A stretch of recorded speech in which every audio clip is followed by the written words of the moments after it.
ദൈവതിരുനാമത്തിന് മഹത്വമുണ്ടാകട്ടെ. പ്രേമവിവാഹങ്ങൾ ദൈവഹിതമല്ലേ? മാതാപിതാക്കന്മാർ പരസ്പരം ധാരണയിലെത്തി നിശ്ചയിച്ചുറപ്പിച്ച എത്രയോ വിവാഹങ്ങൾ തകരുന്നു. അതുകൊണ്ട് അങ്ങനെയുള്ള നിശ്ചയിച്ചുറപ്പിക്കുന്ന വിവാഹങ്ങൾ മാത്രമേ ദൈവഹിതപ്രകാരമുള്ളൂ. ഒട്ടനവധി ചോദ്യങ്ങൾ ഇന്നത്തെ കാലത്ത് നമ്മൾ കേൾക്കാറുണ്ട്. പ്രത്യേകിച്ച് നമ്മുടെ കൗമാരക്കാർ, യുവതി യുവാക്കന്മാർ നമ്മളോട് ചോദിക്കുന്ന ചോദ്യമാണ്. അല്പസമയങ്ങൾ ഈ പ്രേമ വിവാഹങ്ങളും ദൈവവചനത്തിൻ്റെ അടിസ്ഥാനവും നമ്മളൊന്ന് ചിന്തിക്കുവാനായിട്ട് പോവുകയാണ്. പ്രേമവിവാഹങ്ങളുടെയൊക്കെ പിന്നിൽ ഒളിഞ്ഞു കിടക്കുന്ന ചില പൈശാചികമായ ചതിക്കുഴികൾ, നിശ്ചയിച്ചുറപ്പിച്ച വിവാഹങ്ങൾ എന്തുകൊണ്ടാണ് തകരുന്നത്, ഇങ്ങനെയൊക്കെയുള്ള കുറച്ച് കാര്യങ്ങൾ നമ്മൾ ദൈവവചന അടിസ്ഥാനത്തിൽ ചിന്തിക്കുവാനായിട്ട് പോവുകയാണ്. കുറച്ച് ദിവസങ്ങളായിട്ട് ചില മാതാപിതാക്കന്മാർ എന്നോട് ആവശ്യപ്പെട്ടതനുസരിച്ചാണ് ഇങ്ങനെയൊരു വീഡിയോ തയ്യാറാക്കുന്നത്. വളരെ പ്രാർത്ഥിച്ച് കുറച്ചധികം സമയം ഇത് ചെയ്യണോ വേണ്ടായോ എന്ന് ചിന്തിച്ച്, കാരണം ഈ 2026 ഇങ്ങനെയൊക്കെയുള്ള കാര്യങ്ങൾ സംസാരിക്കാൻ ഇതിൻ്റെയൊക്കെ ആവശ്യമുണ്ടെന്നൊക്കെ ചിന്തിക്കുന്ന ആളുകളുണ്ടാകും. കാരണം പിള്ളേരൊക്കെ വളർന്നില്ലേ, അവർക്ക് തീരുമാനമെടുക്കാൻ കഴിവില്ലേ, അവർ തീരുമാനിച്ച് കാര്യങ്ങൾ ചെയ്തോളും, നമ്മളതിൻ്റെ അകത്ത് എന്തിനാണ് ഇടപെടുന്നത്? ഇന്ത്യക്ക് പുറത്തേക്ക് ഒക്കെ നമ്മൾ യാത്ര ചെയ്ത് യൂറോപ്യൻ രാജ്യങ്ങളിലും US പോലുള്ള രാജ്യങ്ങളിലേക്കൊക്കെ പോകുമ്പോൾ മാതാപിതാക്കന്മാരുടെ തീരുമാനങ്ങൾക്കൊന്നും വലിയ വിലയൊന്നും ആരും കൽപ്പിക്കാറില്ല. അപ്പം അങ്ങനെയൊക്കെയുള്ള സ്ഥലങ്ങളിൽ എന്താണ് പാസ്റ്ററെ താങ്കൾ പറയാനായിട്ട് പോകുന്നത് എന്നുള്ളതൊക്കെ ചിന്തിക്കും. പക്ഷേ കുറച്ച് സമയങ്ങൾ ദൈവവചനത്തിൽ നിന്നും ജീവിതാനുഭവങ്ങളിൽ നിന്നും നൽകി തന്ന ചില ആലോചനകൾ നിങ്ങളുമായിട്ട് പങ്കുവെക്കുവാനായിട്ട് ആഗ്രഹിക്കുകയാണ്. താല്പര്യമുള്ളവർക്ക് ഇത് മുഴുവനായിട്ട് കേൾക്കാം.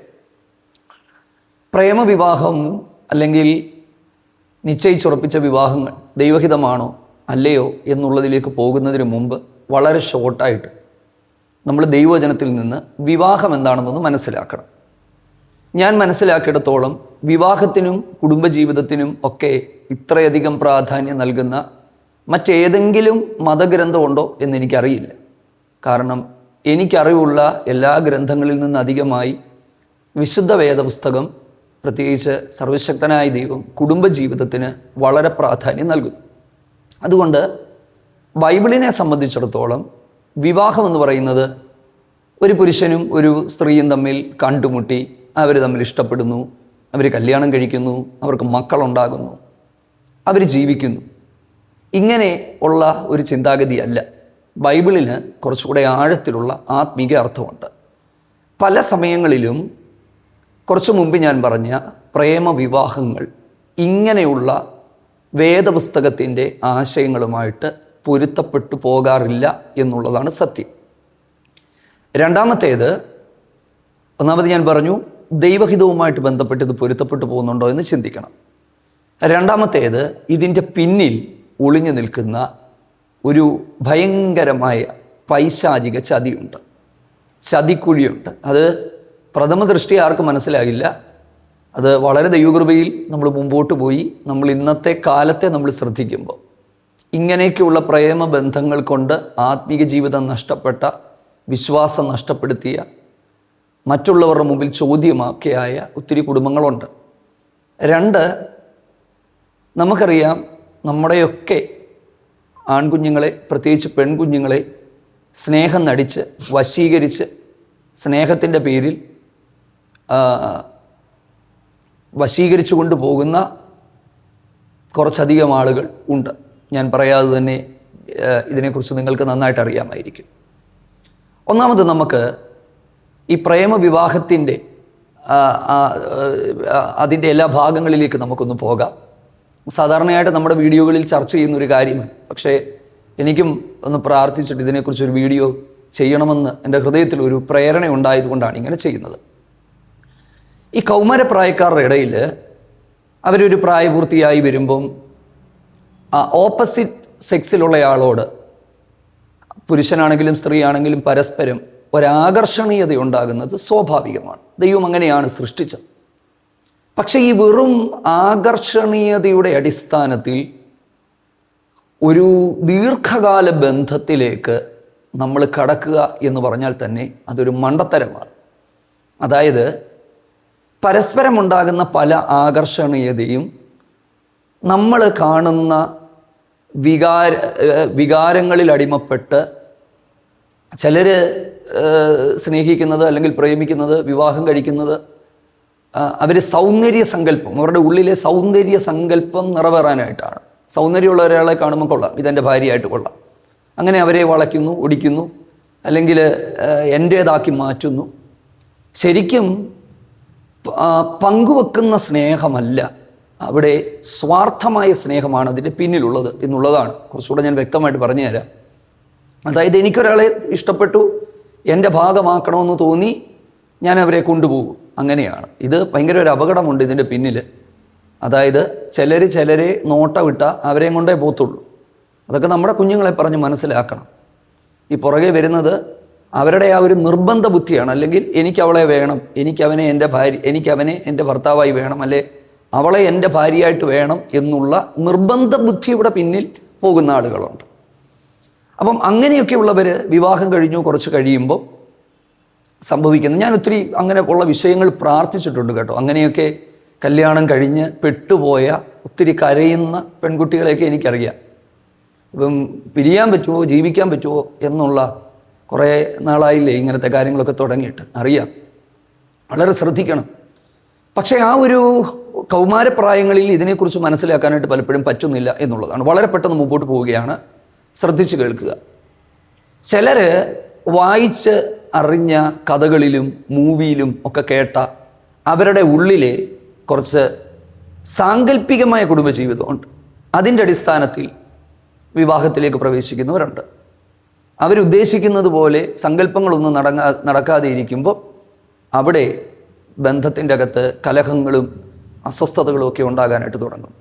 സൗന്ദര്യം കണ്ട് സ്നേഹിക്കുന്നവർ കുറച്ച് കഴിയുമ്പം ജീവിത പങ്കാളിമാരുടെ സൗന്ദര്യം കുറയുമ്പം അടുത്ത സൗന്ദര്യമുള്ളവരെ തിരക്കി പോകാറുണ്ട്. അടുത്തത് ശാരീരികമായ ആഗ്രഹങ്ങളുടെ താല്പര്യത്തിന് വേണ്ടി വിവാഹം കഴിക്കുന്നവർ. അവരുടെ ആഗ്രഹങ്ങളും അഭിലാഷങ്ങളും എല്ലാം കഴിയുമ്പോൾ മറ്റുള്ളവരെ വെറും ചപ്പെന്ന പോലെ വലിച്ചെറിഞ്ഞ് അടുത്തതിലേക്ക് പോകുന്ന ആളുകളുണ്ട്. ഇത് നമ്മൾ സമൂഹത്തിൽ കണ്ടുകൊണ്ടിരിക്കുന്ന കാര്യങ്ങളാണ്. അതുകൊണ്ട് വിവാഹം എന്ന് പറയുന്നത് കൗമാരപ്രായത്തിൽ പെട്ടെന്ന് ഉണ്ടാകുന്ന ഈ ഒരു ഭ്രമം ആ ഭ്രമത്തെ അടിസ്ഥാനമാക്കി ഒരു ജീവിതകാലം മുഴുവനും ഒരു ബന്ധം തുടർന്നു പോകണം എന്ന് ചിന്തിക്കുന്നത് മണ്ടത്തരമാണ്. അതൊരിക്കലും ദൈവികമല്ല. പിന്നെ ഇതിൻ്റെ അകത്തെ രണ്ടാമത്തെ ഒരു പ്രശ്നമെന്ന് പറയുന്നത്, ഈ നമുക്ക് സാധാരണയായി ചെറുപ്പക്കാർക്ക് ഒരാളെ കാണുമ്പോൾ അല്ലെങ്കിൽ ഇഷ്ടമാണെന്ന് തോന്നിക്കഴിയുമ്പോൾ അവർ പ്രാർത്ഥിക്കുമ്പോഴും അത് ദൈവഹിതമാണെന്ന് അവർക്ക് തോന്നുകയും ചെയ്യും. അതിൻ്റെ കാരണം അവരെ ചതിക്കുന്ന ഒരു മനസ്സാണ്. നമ്മുടെ മനസ്സ് പല സമയത്ത് നമ്മളെ ചതിക്കും. അതായത് നമ്മുടെ മനസ്സിൻ്റെ അകത്ത് കുറച്ച് മുൻവിധികളുണ്ടെങ്കിൽ, ഇഷ്ടമുണ്ടെങ്കിൽ നമ്മൾ പ്രാർത്ഥിക്കുമ്പോൾ അത് ദൈവഹിതം പോലെ നമ്മുടെ ഉള്ളിൽ തോന്നും. അതൊരു വലിയ അപകടമാണ്. അപ്പം ഞാൻ പറഞ്ഞത്, വിവാഹം, കുടുംബജീവിതം എന്നൊക്കെ പറയുമ്പം നമ്മൾ മനസ്സിലാക്കേണ്ടുന്ന ഒരു കാര്യം എന്ന് പറയുന്നത്, രണ്ട് പേര് ഒരുമിച്ചായിരിക്കണമെന്നുള്ളതിൻ്റെ പിന്നിൽ ദൈവത്തിന് ഒരു ഉദ്ദേശമുണ്ട്. ദൈവോദ്ദേശമില്ലാത്ത ഒരാളെയും നമ്മുടെ ജീവിതത്തിലേക്ക് ജീവിത പങ്കാളിയായി ഒരാൾക്ക് സ്വീകരിക്കാൻ പറ്റും. ചിലർ പറയുന്നത് എന്നാ സംഭവിച്ചാലും ദൈവഹിതം നടക്കുന്ന, ഒരിക്കലുമല്ല. ഞാൻ അങ്ങനെ വിശ്വസിക്കുന്ന ഒരാളല്ല. ബൈബിൾ പഠിച്ചതിൻ്റെ അടിസ്ഥാനത്തിൽ ഞാൻ മനസ്സിലാക്കിയത്, എൻ്റെ തീരുമാനങ്ങൾ ദൈവത്തിൻ്റെ ഇഷ്ടത്തിലേക്ക് എത്തിക്കുക എന്നുള്ള ഉത്തരവാദിത്വം എനിക്കുണ്ട്. ദൈവം എൻ്റെ മുമ്പിൽ വാണിങ്ങുകൾ തരും. പക്ഷേ ആ വാണിങ്ങുകളെ ഞാൻ അവഗണിച്ചുകൊണ്ട് എൻ്റേതായ സ്വന്തമായ താല്പര്യങ്ങളുടെ പിന്നാലെ ഞാൻ യാത്ര ചെയ്താൽ ഞാൻ ചതിക്കുഴിയിൽ പെടും. ദൈവത്തിനതിൽ ഉത്തരവാദിത്വമില്ല. അതുകൊണ്ട് ദൈവഹിതമേ നടക്കത്തുള്ളൂ എന്നൊക്കെ പറയുന്നത് വെറുതെയാണ്. അങ്ങനെയൊന്നുമല്ല. ദൈവഹിതത്തിൻ്റെ അകത്ത് ഓരോ വ്യക്തിയുടെയും തീരുമാനത്തിന് പങ്കുണ്ട്. ശ്രദ്ധിച്ച് മനസ്സിലാക്കുക. അതുകൊണ്ടാണ് പറഞ്ഞത്, നന്മയും തിന്മയും നിൻ്റെ മുമ്പിൽ വെച്ചിരിക്കുന്നു എന്നുള്ളത്. അപ്പം ഈ താൽക്കാലികമായിട്ടുള്ള ഇഷ്ടങ്ങൾ മനസ്സിലാക്കി, അല്ലെങ്കിൽ ഇഷ്ടങ്ങളിൽ നമ്മൾ ഇഷ്ടപ്പെട്ട് നമ്മൾ ജീവിതത്തിലേക്ക് പ്രവേശിച്ച് ജീവിതത്തിൻ്റെ യഥാർത്ഥമായൊരു മുഖത്തേക്ക് പോകുമ്പോൾ നമ്മൾ വിവാഹത്തിന് മുമ്പ് മനസ്സിലാക്കിയിരുന്നത് പോലെയല്ല ജീവിതം എന്നുള്ളത് പിന്നീടാണ് അറിയാനായിട്ട് പറ്റുന്നത്. അതായത് വിവാഹത്തിന് മുൻപുള്ള കാര്യങ്ങളും വിവാഹത്തിന് ശേഷമുള്ള ജീവിതവും തമ്മിൽ ഭയങ്കരമായി വ്യത്യാസമാണ്. പലപ്പോഴും ഇങ്ങനെയുള്ള പ്രേമവിവാഹങ്ങളിലും സ്നേഹബന്ധങ്ങളിലും സംഭവിക്കുന്നത് പങ്കാളിമാർ അവരുടെ സ്വഭാവ ദൂഷ്യങ്ങൾ ഒരു പരിധിവരെ മറച്ചു വെച്ച് അവർ ശരിക്കും അവരുടെ ജീവിതത്തിൻ്റെ മറ്റൊരു മുഖമാണ് അവരെ കാണിക്കുന്നത്. യഥാർത്ഥമായ ഒരു ജീവിതത്തിലേക്ക് പോയി കഴിയുമ്പോൾ ചിലരൊക്കെ അവരുടെ ആഗ്രഹങ്ങളൊക്കെ നടന്നു കഴിയുമ്പോൾ അവരുടെ റിയൽ ക്യാരക്ടർ അവർ പുറത്തെടുക്കും. അങ്ങനെയുള്ള എത്രയോ കുടുംബങ്ങൾ, തകർന്ന കുടുംബങ്ങളെ നമ്മൾ കാണാറുണ്ട്. അപ്പോൾ അതിൻ്റെ അകത്ത് എന്താണ് ചെയ്യേണ്ടുന്നത് ശ്രദ്ധിച്ച് കേൾക്കുക. ഒരു പുരുഷനും ഒരു സ്ത്രീയും തമ്മിൽ ഒന്നാമത്തേത് ഇതിനൊരു പ്രായമുണ്ട്. ഞാൻ യുവാക്കന്മാരോടും യുവതികളും ഒക്കെ ഇത് ശ്രദ്ധിക്കുന്നുണ്ടെങ്കിൽ ഒരു കാര്യം ഞാൻ പറയാം. പഠിക്കാനുള്ള സമയത്ത്, ജോലി ചെയ്യാനുള്ള സമയത്ത് പഠനത്തിൽ ശ്രദ്ധ കേന്ദ്രീകരിക്കുക. നിങ്ങൾക്ക് കുടുംബജീവിതത്തിലേക്കും വിവാഹത്തിലേക്കും പ്രവേശിക്കാനായിട്ടുള്ള പ്രായമായിട്ടില്ലെങ്കിൽ, പക്വതയായിട്ടില്ലെങ്കിൽ, ദൈവം നിങ്ങൾക്ക് വേണ്ടി ഏറ്റവും നല്ലതൊന്ന് കരുതി വച്ചിട്ടുണ്ടെന്ന് മനസ്സിലാക്കി ക്ഷമയോടെ സ്വയമായ തിരഞ്ഞെടുപ്പുകൾ നടത്താതെ ഇപ്പോൾ എന്ത് ദൗത്യമാണ് നിങ്ങൾ ഏറ്റെടുത്തിരിക്കുന്നത് ആ ദൗത്യം ചെയ്യുക. വിദ്യാഭ്യാസമാണെങ്കിൽ അത് പൂർത്തീകരിക്കുക, പഠിക്കാൻ വിട്ടെടുത്ത് അത് പൂർത്തീകരിക്കുക, ജോലിയാണെങ്കിൽ അത് ചെയ്യുക. കാരണം പഠിക്കാൻ വിട്ടെടുത്ത് ഇങ്ങനത്തെ കാര്യങ്ങളിൽപ്പെട്ട് പഠനം നഷ്ടപ്പെട്ടു പോയവർ, ജീവിതത്തിൽ വഴിയാധാരമായി പോയ ധാരാളം ആൾക്കാരുണ്ട്. അപ്പം വിവാഹത്തിലേക്ക് പ്രവേശിക്കാൻ ശാരീരികവും മാനസികവുമായിട്ടുള്ള ഒരു പക്വതയിലേക്ക് എത്തിയിട്ടില്ലെങ്കിൽ ആ സമയം വരെയും ദൈവസന്നിധിയിൽ കാത്തിരിക്കുക. പ്രേമവിവാഹമാണോ അറേഞ്ച്ഡ് മാര്യേജ് ആണോ ദൈവഹിതമെന്ന് ചോദിച്ചാൽ ഞാൻ ഇത്രയും കാര്യങ്ങൾ പറഞ്ഞു വന്നത് ഞാൻ ആദ്യം പറഞ്ഞതിൻ്റെ ഉത്തരത്തിലേക്ക് വരാം. അതായത് എന്തുകൊണ്ടാണ് അറേഞ്ച്ഡ് മാര്യേജുകൾ തകരുന്നത്? പറയാം. വിവാഹം എന്ന് പറഞ്ഞാൽ എല്ലാത്തിനേക്കാളും ഉപരി അതിൻ്റെ അകത്ത് വേദപുസ്തക അടിസ്ഥാനത്തിൽ ജീവിക്കുന്നവരാണെങ്കിൽ ദൈവഹിതം അന്വേഷിക്കുക എന്ന് പറയുന്ന ഒരു കാര്യമുണ്ട്. അതിൻ്റെ അർത്ഥം കുടുംബ ചേർച്ച ഇല്ലാതിരിക്കരുതെന്നോ വിദ്യാഭ്യാസത്തിൽ ചേർച്ചയില്ലാതിരിക്കരുതെന്നോ ഒന്നുമല്ല. എല്ലാ കാര്യങ്ങളും ഒത്തുവരുമ്പോഴും ദൈവസന്നിധിയിൽ ഈ ഒരു വിഷയം വെച്ച് സർവശക്തനായ ദൈവത്തിൻ്റെ കരങ്ങളിലേക്ക് കൊടുത്ത് ഒന്ന് പ്രാർത്ഥിച്ച് കേവലം പണത്തെയോ സൗന്ദര്യത്തെയോ മാത്രം ലക്ഷ്യമാക്കി നടത്തുന്ന അറേഞ്ച്ഡ് മാര്യേജുകൾ പോലും തകരും. കാരണം ദൈവത്തിന് അതിൽ ഉത്തരവാദിത്വമില്ല. എന്നാൽ 10-20 വർഷത്തിലധികമായി കർത്താവിനെ പ്രസംഗിക്കുന്ന, ക്രിസ്തീയ ശുശ്രൂഷകളിൽ നിൽക്കുന്ന ഒരാളെന്നുള്ള നിലയിൽ, കുറച്ചധികം ആളുകളുടെ ദൈവദാസൻ എന്നുള്ള നിലയിൽ, വിവാഹം നടത്തിയ ഒരാളെന്നുള്ള നിലയിൽ, നടത്തിക്കൊണ്ടിരിക്കുന്ന ഒരാളെന്നുള്ള നിലയിൽ എൻ്റെ അനുഭവത്തിൽ നിന്ന് ഞാൻ പറയാം, ദൈവഹിതപ്രകാരം ഉള്ള ഒരു കുടുംബജീവിതവും തകരത്തില്ല. പ്രശ്നങ്ങൾ വരത്തില്ലെന്നല്ല, തകരത്തില്ല. ഞാനത് തകർന്ന് കണ്ടിട്ടില്ല. തകരുന്നത് ഇഷ്ടം പോലെ കണ്ടിട്ടുണ്ട്. പക്ഷേ അതൊന്നും ദൈവികമല്ല എന്ന് എനിക്ക് 100% ഉറപ്പിച്ച് പറയാനായിട്ട് പറ്റും. അത് ആത്മീക കൂട്ടായ്മയിലുള്ളവരുടെ കുടുംബങ്ങൾ പോലും ഇത് ദൈവത്താൽ യോജിപ്പിക്കപ്പെട്ടതെന്നൊക്കെ മനുഷ്യന് പറയാം. പക്ഷേ ഇതൊക്കെ വാസ്തവത്തിൽ ദൈവം യോജിപ്പിക്കുന്നുണ്ടോ എന്നുള്ളത് നമ്മളൊന്ന് ചിന്തിച്ച് മനസ്സിലാക്കണം. അപ്പം ഞാൻ കുറച്ച് മുമ്പ് പറഞ്ഞതുപോലെ ഇന്ത്യക്ക് പുറത്തേക്കുള്ള രാജ്യങ്ങളിലേക്കൊക്കെ പോകുമ്പോൾ അവിടെ മാതാപിതാക്കൾക്ക് വലിയ റോളില്ല. അവിടെ പരസ്പരം കണ്ട് സംസാരിച്ച് താല്പര്യപ്പെട്ട് അവർ വിവാഹം കഴിക്കുന്നു. അതിൻ്റെ അകത്ത് എങ്ങനെ ദൈവഹിതം മനസ്സിലാക്കാനായിട്ട് പറ്റും? ഇവിടെ നമ്മൾ ശ്രദ്ധിക്കേണ്ട ഒരു കാര്യമെന്ന് പറയുന്നത്, വിവാഹത്തിന് മുൻപ് നമ്മൾ കാത്തു സൂക്ഷിക്കേണ്ടുന്ന ചില വിശുദ്ധിയുടെ അതിർവരമ്പുകളുണ്ട്. വേദപുസ്തകത്തിൻ്റെ യഥാർത്ഥ പ്രമാണം പറഞ്ഞാൽ സ്ത്രീയെ സ്പർശിക്കാൻ പുരുഷന് പാടില്ല. അതായത് നമ്മൾ നിയന്ത്രിക്കേണ്ടുന്ന ചില അല്ലെങ്കിൽ നമ്മൾക്കുണ്ടാകേണ്ടുന്ന ചില നിയന്ത്രണ രേഖകളുണ്ട്. ചെറുപ്പക്കാരോട് പറയുകയാണ്, ഈ നിയന്ത്രണ രേഖകൾ ചില സമയങ്ങളിൽ ബലഹീനമായി പോയാൽ കാര്യങ്ങൾ കൈവിട്ടുപോകും. പിന്നീട് അത് ദൈവികമായ പദ്ധതികളിൽ നിന്ന് മറ്റൊരു കാര്യത്തിലേക്ക് പോകുന്നത് കൊണ്ട് വളരെ ശ്രദ്ധിക്കുക. നിങ്ങളൊരാളെ കണ്ടുമുട്ടിയാൽ ഒന്നാമത് നിങ്ങളുടെ മനസ്സതിലേക്ക് പോകാതെ ദൈവം മുമ്പാകെ ഈ വിഷയം വെക്കുക, ദൈവത്തോട് പ്രാർത്ഥിക്കുക. ഇതെൻ്റെ ജീവിത പങ്കാളിയാണെന്ന് വരുത്തി തീർക്കാൻ ഒരു കാരണവശാലും ധൃതി പാടില്ല. നിങ്ങളെ സ്നേഹിക്കുന്ന, നിങ്ങൾക്ക് വേണ്ടി പ്രാർത്ഥിക്കുന്ന ആളുകളോട് ഇത് പറയുക. വിവാഹത്തിലെ ദൈവഹിതം എങ്ങനെ കണ്ടുപിടിക്കണമെന്നുള്ള ഒരു മെസ്സേജ് കുറച്ച് നാളുകൾക്ക് മുമ്പ് നമ്മുടെ ചാനലിൽ അപ്ലോഡ് ചെയ്തിട്ടുണ്ടായിരുന്നു. അന്ന് ഞാൻ 4 കാര്യങ്ങൾ പറഞ്ഞു. പ്രാർത്ഥന, ദൈവാശ്രയം, വചനധ്യാനം, ആന്തരികമായ ദൈവാത്മാവിൻ്റെ ശബ്ദം കേൾക്കൽ, പക്വതയുള്ള ദൈവഭക്തന്മാരുമായിട്ട് ഈ വിഷയങ്ങൾ ചർച്ച ചെയ്യുക. ഇങ്ങനെയൊക്കെ കുറച്ച് കാര്യങ്ങൾ ഞാനന്ന് പറഞ്ഞിട്ടുണ്ടായിരുന്നു. എന്തായാലും ഒരു കാര്യം ഉറപ്പാണ്, സ്വന്തം പുത്രനെ ആദരിക്കാതെ നമുക്ക് വേണ്ടി സകലവും തന്നവൻ ഇനിയും നമുക്ക് തരാതെ ഇരിക്കത്തില്ല. വിശ്വസ്തയോടെ നിൽക്കുന്നവർക്കൊക്കെ ദൈവം ഇത് ഒരുക്കും. അപ്പം ഒന്നാമത്തേത് ഞാൻ പറഞ്ഞത് നിങ്ങൾക്ക് മനസ്സിലായി എന്ന് വിശ്വസിക്കുന്നു. അല്ലാതെ ഭാര്യ ഭർത്താക്കന്മാരെ പോലെ ജീവിച്ച് കറങ്ങി നടന്ന് തോന്നുന്നതെല്ലാം ചെയ്ത് പ്രവർത്തിച്ച് ഒന്നിച്ച് ജീവിച്ച് ഒന്നിച്ച് യാത്ര ചെയ്ത് അവസാനം ആളുകളുടെ കണ്ണിൽ പൊടിയിടാനായിട്ട് നടത്തുന്ന വിവാഹങ്ങളിലൊന്നും ദൈവം പ്രസാദിക്കത്തില്ലെന്ന് വിശ്വസിക്കുന്ന ഒരാളാണ് ഞാൻ. അത് മാത്രമല്ല, അങ്ങനെയൊക്കെ ഉള്ളതിന് വില കൊടുക്കേണ്ടതായിട്ട് വരും. ധാരാളം അനുഭവമുണ്ട്. ഉത്തരവാദിത്വം ദൈവത്തിന് ഉണ്ടാകത്തില്ല എന്നുള്ളത് തന്നെയാണ് സത്യം.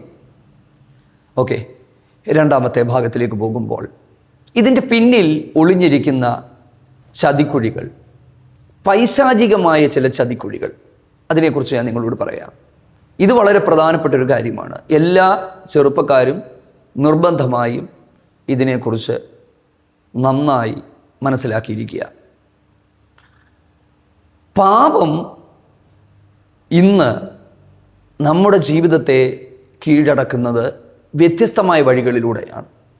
ശിംശോൻ എന്ന് പറയുന്ന ഒരു വ്യക്തിയെ വീഴ്ത്തിക്കളഞ്ഞത് ദലീല എന്ന് പറയുന്ന ഒരു സ്ത്രീയാണ്.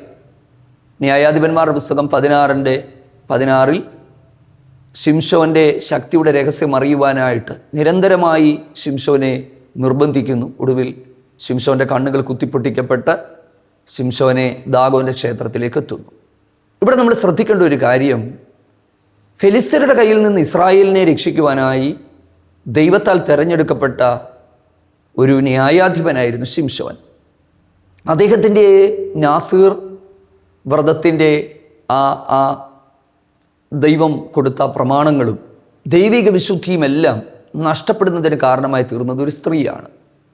ഓരോരുത്തരുടെ ബലഹീനതകളും നന്നായി അറിയാവുന്ന പിശാച് ചിലപ്പോൾ ദൈവത്തിൻ്റെ പദ്ധതികളിൽ നിന്ന് അകറ്റാൻ ദൈവഹിതമല്ലാത്ത ബന്ധങ്ങൾ കൊണ്ടുവരും എന്നുള്ളത് നമ്മൾ മനസ്സിലാക്കണം. അനേക പ്രാർത്ഥിക്കുന്നവരുടെ കുടുംബങ്ങളെ, തലമുറകളെ മറ്റുള്ളവരുടെ മുമ്പിൽ അവരെ നാറ്റിക്കുവാനായി അല്ലെങ്കിൽ അവരുടെ കുടുംബത്തെ അപമാനിക്കുവാനായി അവരുടെയൊക്കെ ആൺ പെൺ തലമുറകളെ വിശ്വാസത്തിൽ നിന്ന് പോലും കൊണ്ടുപോയി എത്രയോ മാതാപിതാക്കന്മാർ പിന്നീട് കണ്ണീരിലും വേദനയിലും ആയിട്ടുണ്ട്. എൻ്റെ പ്രിയപ്പെട്ടവരെ, നമ്മളിത് വളരെ ഗൗരവമായി മനസ്സിലാക്കേണ്ടുന്ന ഒരു കാര്യമാണ്.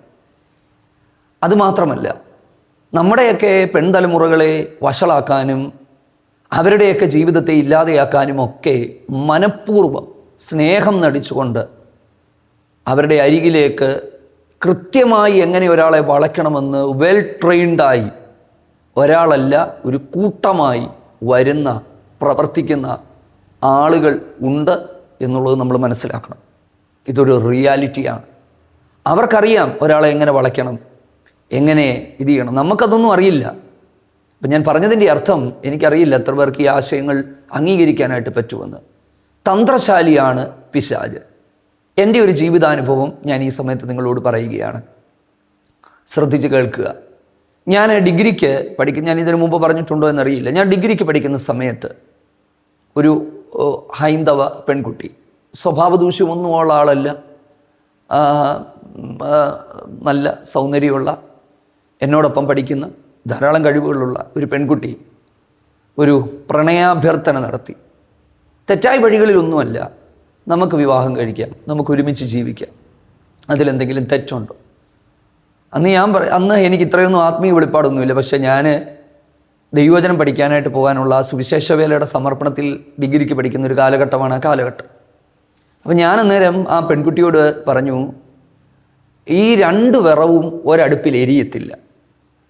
കാരണം എൻ്റെ മനസ്സിൽ വന്നത്, ഇത് വ്യത്യസ്തമായ സാഹചര്യത്തിലുള്ളതാണ്, ഇത് മുന്നോട്ട് പോകത്തില്ല. അപ്പോൾ എന്നോട് പറഞ്ഞു, ഒരു കുഴപ്പമില്ല, ഞാൻ പ്രാർത്ഥനയ്ക്ക് വരാം, ഞാൻ പള്ളിയിൽ വരാം, ഞാൻ സ്നാനപ്പെടാം, ഒരു കുഴപ്പമില്ല, ഞാൻ വരാമെന്ന് പറഞ്ഞു. പക്ഷേ ഇടയ്ക്ക് എൻ്റേതായ കാര്യത്തിന് എന്നെ ഒന്ന് വിടണമെന്ന് പറഞ്ഞു. അപ്പം ഞാൻ ചിരിച്ചുകൊണ്ട് നമുക്ക് നോക്കാം എന്നൊക്കെ പറഞ്ഞ് മറുപടി പറഞ്ഞു. ക്ലാസ്മേറ്റ്സാണ്. അന്ന് ക്ലാസ്സിൽ ഒട്ടുമിക്ക ആൾക്കാർക്കും പലതും ഉണ്ട്. അതും ഒരു പ്രശ്നമാണല്ലോ. ബോയ് ഫ്രണ്ടും ഗേൾ ഫ്രണ്ടും ഒക്കെ ഇല്ലെങ്കിൽ തന്നെ നാണംകേടാണ് ചിലർക്ക്.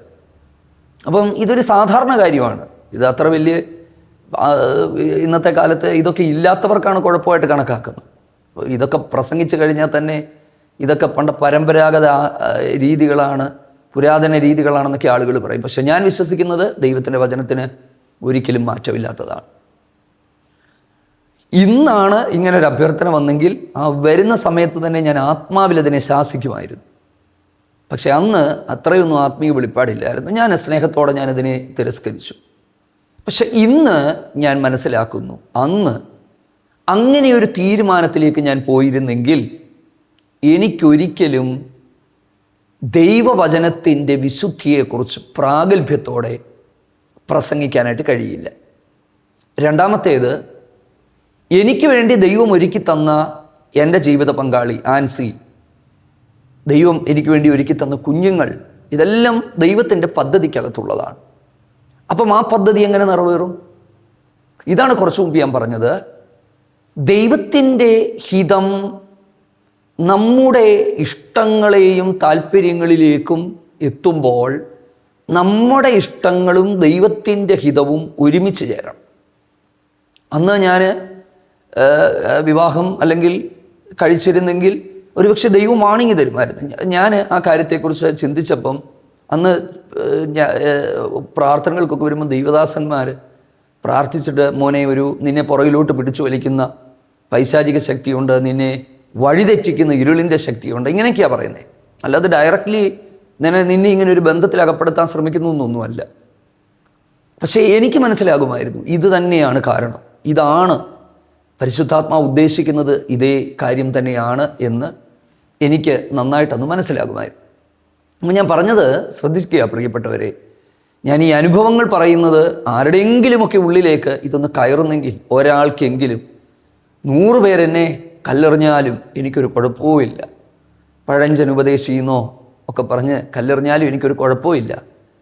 പക്ഷേ ഞാൻ വിശ്വസിക്കുന്നു ഒരാളുടെ ഹൃദയത്തിലെങ്കിലും പരിശുദ്ധാത്മാവ് ഇടപെടാതെ ഇരിക്കത്തില്ല. ദൈവഹിതത്തിൻ്റെ പാതയിലേക്ക് ദൈവം ഇവരെ കൊണ്ടുവരും.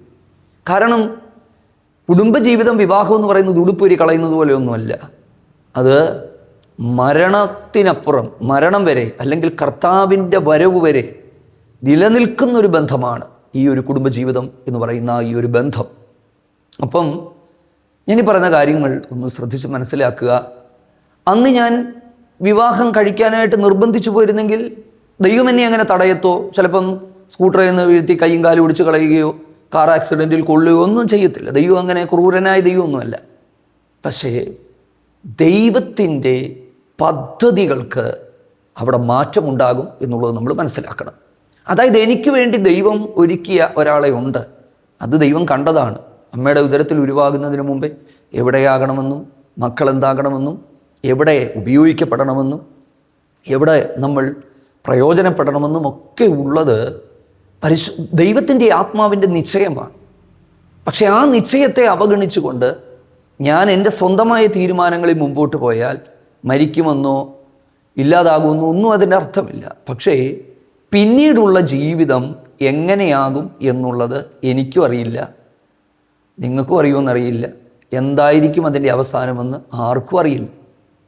പ്രിയപ്പെട്ടവരെ, വളരെ കരുതലോടെ നമ്മൾ മുൻപോട്ട് പോകേണ്ടുന്ന ഒരു കാര്യമാണ്. അതുകൊണ്ട് നമ്മൾ പ്രേമവിവാഹമാണോ അറേഞ്ച്ഡ് മാരേജ് ആണോ എന്നുള്ളതിൻ്റെ വെളിച്ചത്തിൽ എന്നുള്ള ആ ഒരു കാര്യത്തിൻ്റെ അകത്ത് നമ്മൾ നിൽക്കുമ്പോൾ, ഈ ഒരു കാര്യത്തിൻ്റെ അകത്ത് ദൈവത്തിൻ്റെ ഹിതം എന്താണ്, ഞാൻ ദൈവത്തിൻ്റെ ആലോചന അനുസരിച്ചാണോ ഞാൻ മുമ്പോട്ട് പോകുന്നത്, ഈ ഒരു ചോദ്യം എല്ലാവരും ഒരു തീരുമാനത്തിലെത്തുന്നതിന് മുമ്പ്, പ്രത്യേകിച്ച് യുവജനങ്ങളോട് ഞാൻ പറയുന്നു, നിങ്ങളുടെ മനസ്സിലുണ്ടാകണം. ഞാൻ ദൈവത്തിൻ്റെ ആലോചന അനുസരിച്ചാണോ പോകുന്നത്? ഒന്നാമത്തേത്.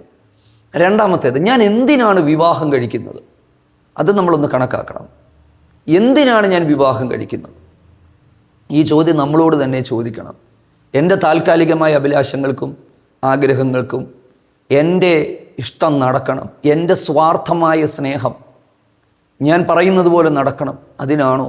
ഒരിക്കലുമല്ല. യഥാർത്ഥമായ സ്നേഹം എന്ന് പറയുന്നത് പങ്കുവെക്കലാണ്. അഗാപ്പെ, ഗോഡ്സ് ലവ്, ദൈവസ്നേഹം പങ്കുവെക്കൽ, വിട്ടുവീഴ്ചയുടെ സ്നേഹമാണ്. കഴിഞ്ഞ ദിവസം ഞാൻ ഒരു വിവാഹത്തിൻ്റെ വേളകളിൽ ആ സമയത്ത് ഒരാശംസാ പ്രസംഗം നടത്തിയ എൻ്റെ ഒരു സ്നേഹിതനായ ദൈവദാസൻ പറഞ്ഞ വാക്കുകൾ എൻ്റെ ഹൃദയത്തെ ഒത്തിരി ചിന്തിപ്പിച്ചു. അദ്ദേഹം പറയുകയാണ്, വിവാഹം കഴിഞ്ഞ് 3 പേര് അവർ ഒരു കുടയിൽ യാത്ര ചെയ്തു പോവുകയാണ്, ഒരു കുടയിൽ. അപ്പോൾ നിങ്ങൾ ചിന്തിക്കും, വിവാഹം കഴിഞ്ഞ് 3 പേരെന്നല്ല, ഭാര്യ, കല്യാണം കഴിച്ച ചെറുക്കൻ, പെൺകുട്ടി, അവരുടെ മാതാവ്, ഇവരിങ്ങനെ 3 പേരിങ്ങനെ ഒരൊറ്റ കുടയിൽ യാത്ര ചെയ്തു പോവുകയാണ്. ഇവരിൽ ആർക്കാണ് ഏറ്റവും അധികം സ്നേഹം? അപ്പം അദ്ദേഹം പറഞ്ഞത്, ഞാൻ മഴ നനഞ്ഞോളാം, നിങ്ങൾ മഴ നനയണ്ട എന്ന് പറഞ്ഞ് കുട കൊടുക്കാനും മഴ നനയാനും ആരെങ്കിലും തയ്യാറായാൽ അവർക്കാണ് ഏറ്റവും വലിയ സ്നേഹം എന്ന് പറയുകയുണ്ടായി. പ്രിയപ്പെട്ടവരെ, സ്നേഹം വിട്ടുവീഴ്ചയുടെ സ്നേഹമാണ്, പങ്കുവെക്കലിൻ്റെ സ്നേഹമാണ്, വാസ്തവമായ ദൈവ സ്നേഹമാണ്. കുടുംബജീവിതം എന്ന് പറയുന്നത് മുമ്പോട്ട് പോകുമ്പോൾ യഥാർത്ഥമായ ദൈവസ്നേഹവും ദൈവത്തിൻ്റെ കരുണയും ദൈവത്തിൻ്റെ പ്രവൃത്തികളുമെല്ലാം വെളിപ്പെടേണ്ടുന്ന ഇടമാണ്. ഭൂമിയിലെ സ്വർഗമാണ് ആകണം ഒരു കുടുംബം എന്ന് പറയുന്നത്.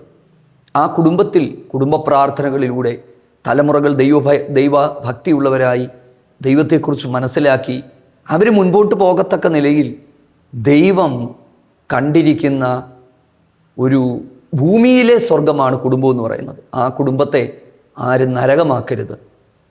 താൽക്കാലികമായ ഇഷ്ടങ്ങളുടെയും ആഗ്രഹങ്ങളുടെയും ആ മനസ്സിനുണ്ടാകുന്ന ഭ്രമത്തിൻ്റെയും അടിസ്ഥാനത്തിൽ ഈ ചതിക്കുഴികളിൽ ചെന്ന് ചാടി ഒരു ജീവിതകാലം മുഴുവനും ദൈവത്തിൻ്റെ കരുണയും കൃപയും നഷ്ടപ്പെടുത്തി ജീവിക്കുന്നതിനേക്കാൾ എത്രയോ നല്ലതാണ് ദൈവത്തിൽ ആശ്രയിച്ചും പ്രാർത്ഥിച്ചും ദൈവം പറയുന്നത് കേട്ട് മുമ്പോട്ട് പോകുന്നത്. നമ്മുടെ ദൈവം ഒരിക്കലും ചതിക്കുന്ന ദൈവമല്ല, വഞ്ചിക്കുന്ന ദൈവമല്ല. നല്ല പിതാവാണ്, സ്നേഹവാനായ പിതാവാണ്. അവിടുത്തെ പാദപീഠത്തിൽ അമർന്നിരുന്ന് അവിടുത്തെ മാറോട് ചേർന്ന് പ്രാർത്ഥിച്ച് ആ ദൈവത്തിൽ ആശ്രയിച്ചു കൊണ്ട് പോകുന്നവർക്കെല്ലാം ഏറ്റവും നല്ല പങ്കാളികളെ തന്നെ അവിടുന്ന് ഒരുക്കിയിട്ടുണ്ട്. അനുഭവസ്ഥനാണ്. 10 വർഷത്തിലധികം പ്രാർത്ഥിച്ചു, ദൈവം തന്നു. ഏറ്റവും നല്ലത് തന്നെ ദൈവം തന്നു. എനിക്ക് വേണ്ടി മാത്രമല്ല, എൻ്റെ കുടുംബത്തെ കരുതാനും എൻ്റെ കുഞ്ഞുങ്ങളെ കരുതാനും ഒക്കെ ഉള്ള ആളുകളെയൊക്കെ അങ്ങനെയൊക്കെയുള്ളത് ജീവിതത്തിൽ ഒരാളുടെ മാത്രമല്ല, ഓരോരുത്തരോടും ചോദിച്ചു കൊള്ളുക. അവരെല്ലാം ഇതൊക്കെ തന്നെ പറയും. അങ്ങനെ നമ്മുടെ തലമുറകൾക്കൊക്കെ ഒരു അനുഗ്രഹിക്കപ്പെട്ട ജീവിതം ഉണ്ടാകട്ടെ എന്ന് പ്രാർത്ഥിക്കുന്നു. ദൈവം നമ്മെ സഹായിക്കട്ടെ.